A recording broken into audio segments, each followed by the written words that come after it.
The war's on, and I enlist in the Marines. I want to become a Marine to go over and fight Hitler.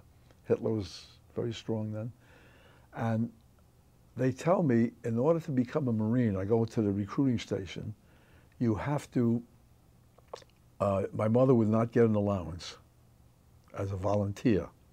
If they drafted me, she would, but as a volunteer. And my teeth were not good. I had to fix my teeth. So it was 2 strikes. So I'm in the elevator coming down in the building in the Grand Central Terminal in New York, and that's where the recruiting station was for the Marines, on the 7th floor, 8th floor. I'm down, the elevator stops on the 5th floor, opens the doors, and there's my friend Sid from my neighborhood. I said, Sid, what are you doing? He says, I'm joining the Navy, Paul, come on.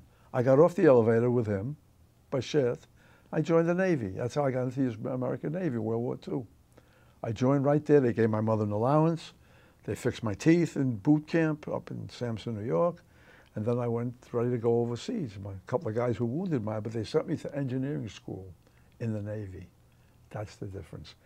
And then Hitler heard I was coming, so he quit. He gave up.